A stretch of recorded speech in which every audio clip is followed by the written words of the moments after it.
Today you're going to be getting a packet, and we'll put a label on another folder called homework. Reading homework for 3rd grade. I have 2 goals. I want you to be choosing books to read independently for you to enjoy at home. How many of you are already doing that? Okay.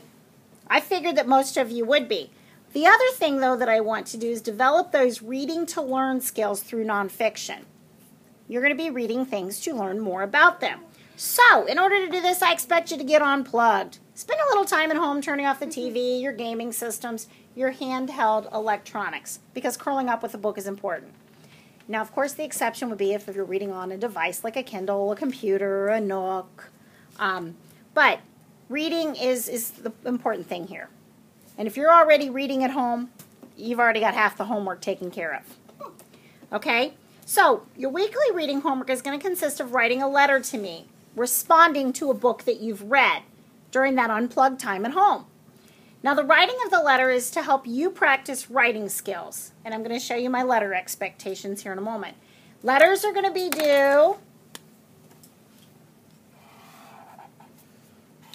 each Friday. And they are now becoming a must-do part of your weekly point expectation. First letter is going to be due next Friday, so we get 7 days. September 26th. Now, that's why I'm going over it with you today, so that you have a whole week to think about this. If you wait until Thursday night to decide to do it, you're going to feel overwhelmed, and I'm going to go, sorry, you knew for a week. Okay? No reason for you to be overwhelmed. Now, what I want you to do is use an idea chart, which I'll show you, for suggestions on what to focus your letter on. I don't need a letter saying, Dear Mrs. Weber, I'm reading Big Nate. It's a good book. Sincerely, your student. That's not telling me you're really stretching your brain any. Your book choice is up to you. Okay, I'm not going to tell you what to read. I'm going to let you choose things you're already enjoying. Or maybe you want to read something that you're more interested in. So, I do expect to see at least 1 fiction and 1 nonfiction text each month. I say this because if you like to read only fiction books, well, I want you to still build your nonfiction reading skills. If you like to read those information kind of books, well, I want you to enjoy some fiction too. So I want us to have a balance. Now, while this is a homework assignment, if you have morning tiger time that you don't have other things to be working on, you can work on this during that tiger time too.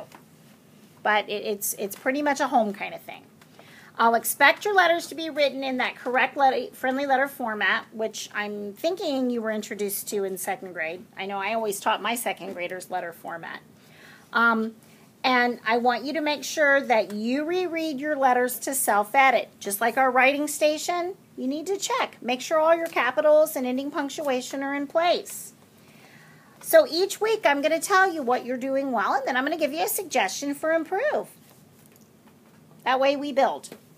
Our skills continue to grow. Now, eventually, you will graduate to the challenging chart, but this is just going to be the starter chart. I have a starter chart for fiction with 9 choices, and I have a starter chart for nonfiction with 9 choices. We'll look at those closely here in a moment. Friendly letter format, just to review. Okay, date. Date you start it. If you start it tonight, you'll date it tonight. Greeting, Dear Mrs. Weber. Then you skip down to the next line. This is where you write the important parts of the letter. It's that meat of the letter. It's the body. It's what's important. Your closing can be anything like your friend, your student, sincerely, love, if you want to give me a little love. And your signature is just where you sign your name. That's it. Now, a PS is not a required part of the letter. But if you went, oops, I forgot, I want to say one more thing, you can add a PS. This is how your letters need to be written. I have a scoring guide for you. Your very first letter, you know what? I don't expect everyone to come in with all 4s. If you want to work for 4s and you want to read what 4s need, by all means, go for it. But don't stress yourself out on your first letter, because I'm going to take whatever you give me and we'll build on it. I'm going to be looking at, and I'm going to teach you how to use evidence from a text support. I'm going to be looking for ideas. Do you have only 1, 2, 3, or more than 3 interesting ideas? How's it organized? Your conventions. Checking those capitals and periods. Actually, this should be an area we all get 4s in. And then, oops, didn't realize. We'll cross that off. This was my old one when we used to have to read our letters. So, just these 4 or 3 areas. Let's count that again. 1, 2, 3, 4 areas that I'm looking for. Crossing off the bottom. My apologies. I thought I caught everything. Now I'm going to write a letter for you to show you what this will look like. And I know I'm going to choose a fiction text. And I've already got the book picked out, and I know it's one you're familiar with because I read it to you. Blue Dog Blue. When you're reading your books at home, don't think you have to read an entire chapter book and then write a letter on it. Holy cow, I wouldn't expect that of you. This is not a book report. It's simply a response to something you're reading. So, you can focus on a single chapter. You can focus on part of a chapter. Guess what? I love short picture books. I can do a lot of great thinking with a smaller picture book. So don't think this is, I've got to read a whole chapter book and then write a letter on it. That's not the purpose. Here's what I do have for my 9 choices. And now that you've read this book with me, you can help me decide which choice would best fit this book. Which character deserves an award? What award would you give and why? Use evidence from the story to support. No. Would this really fit? No. No. So I wouldn't be using this choice. Draw a picture that describes the setting. Identify words in the text. How is the setting important to the plot or to the story? No. There really wasn't a setting in this one, was there? No. Okay, what was the problem and how was it solved? No problem. No problem, no solution. Retell the important parts or events in the story. Well, it wasn't exactly a story where it flowed with, like first this happened, next, then last. Yeah. So probably not this. What about describe and illustrate your favorite part? Use support from the text and how that part made you feel. Yes. Okay, that could work for this book. Compare 2 characters in the story. How are they alike? There's only one character. Just the dog. Contrast 2 characters in the story. How are they different? One character. Just one. Make a connection. What did the story remind you of or make you think of? Yeah. Okay, that could be a good choice. How about draw 3 pictures to describe events that happen in the beginning, the middle, and the end of the story, and then write about each part? Well, again, was it really a story with a sequence? No, not too much. No. So, in this case, I've got 2 choices that fit the book. I really want to make a connection. And I'm going to make a connection to the trip I took to New Orleans. I actually took the trip first and then got this book.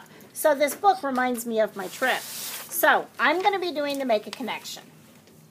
And I'm going to write the letter. First thing I do, of course, is the date. And today is September 19th, 2014. Yes, we know it's someone's birthday. I'm not writing Dear Mrs. Weber.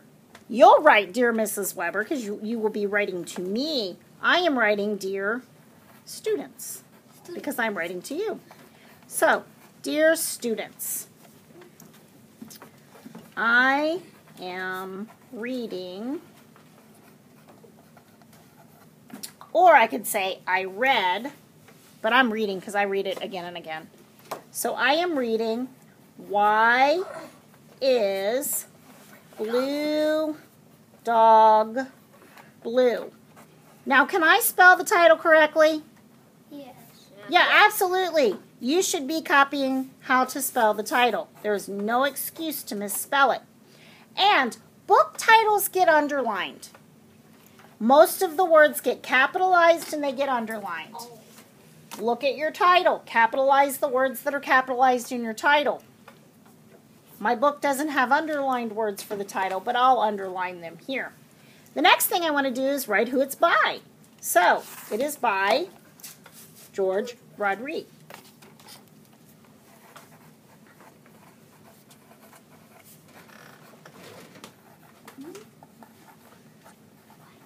Okay.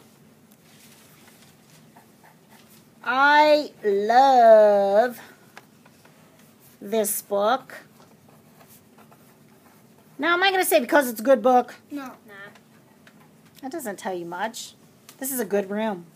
That's a good shirt. It's kind of boring. I love this book. This is why. Now I'm going to be specific. I'm giving you my opinion. I love it, but I want to tell you why I love it. This book is, not if, is full of colors. I love bright colors.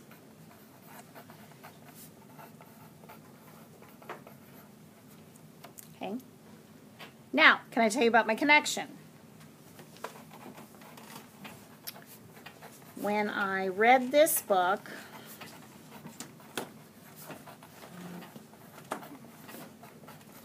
I made a connection.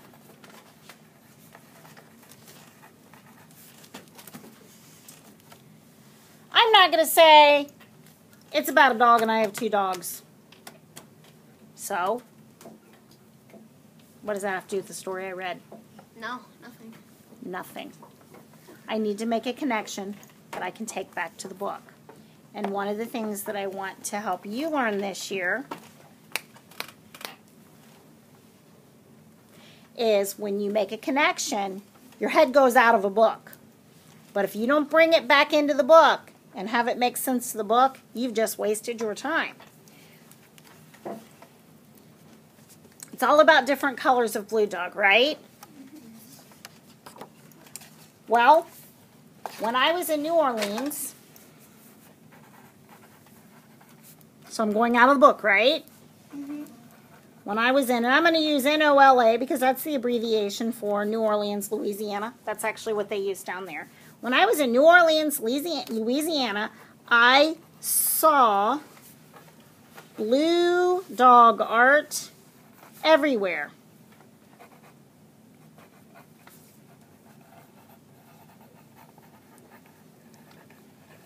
It was really awesome. But in a shop, there was this statue, or should I say statue-like thing, with 3 sides.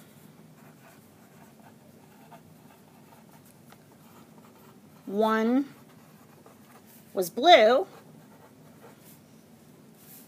One was a blue dog. And guess what? Green. Wasn't green. Yeah. And the other, Pink.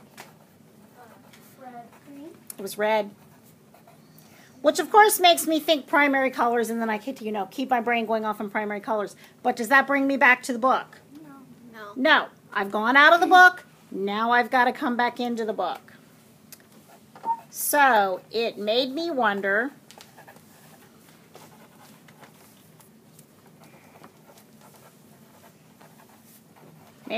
why 2 of the dogs were not blue.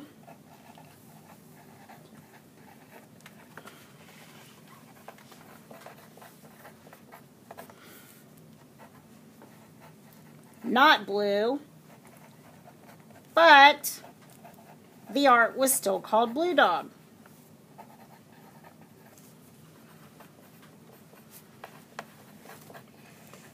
I mean, why would an artist paint a yellow dog and call it blue dog art? Didn't make any sense to me. Didn't make any sense to me. So, when I had a chance to I found this book on one of my favorite shopping places, Amazon. I'm always buying things on Amazon.com. Imagine that. So, I find this book on Amazon. I'm like, oh my goodness. Maybe this book can explain to me why Blue Dog is blue. And, do you remember at the very end? Didn't George Rodriguez tell us why he painted Blue Dog blue? Or, you know, that's why.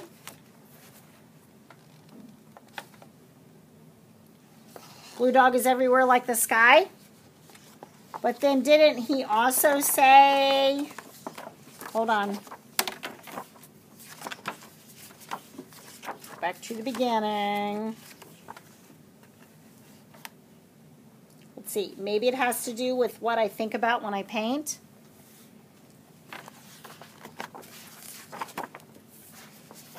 And didn't he also say this?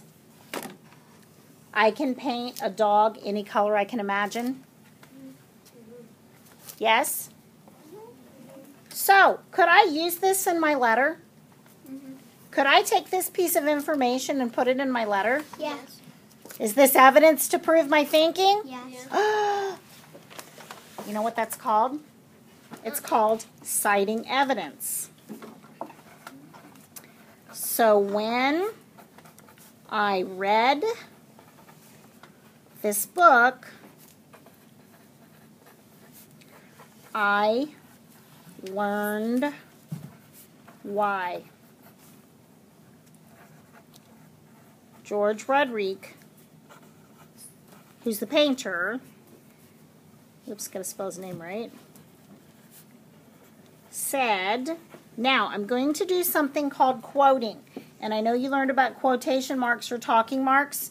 Yes. Anytime you're copying words from a text, you're using that writer's words. You are allowed to do that when you quote them or when you give them credit. So I'm going to copy exactly what he said, but I'm going to quote it. It's my evidence. He said, I can paint a dog any color I can imagine.